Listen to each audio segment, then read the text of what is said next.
One of my favorite things to cook in the winter is chili. Here's a 30-minute chili, and then we can make it Midwest style as well with some pasta.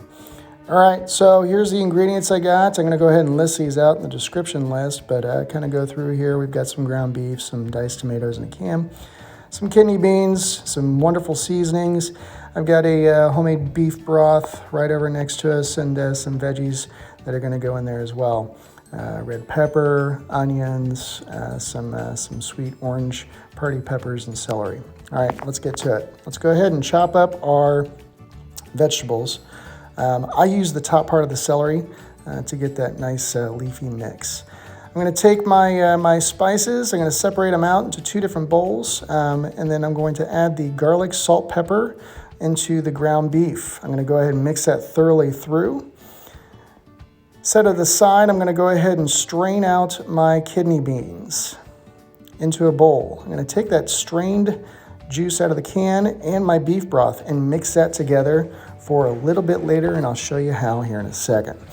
All right, so we're going to go ahead and get our pan nice and smoking hot with the extra virgin olive oil. Go ahead and stick our ground beef in there, and then we're going to go ahead and give that a good mix. Once it's about halfway through cooked, I'm going to go ahead and I'm going to add my vegetables to it and give that a solid mix as well.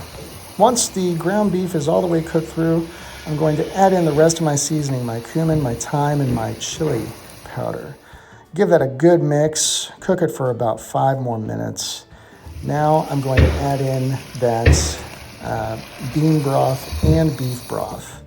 Okay, I'm going to reduce this down to almost nothing. It's going to be a nice thick consistency, as you can see here.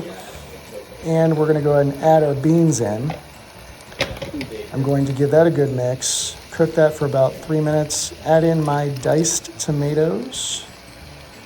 I'm going to cook that down on a lower heat. Here we go. Nice, beautiful look to that.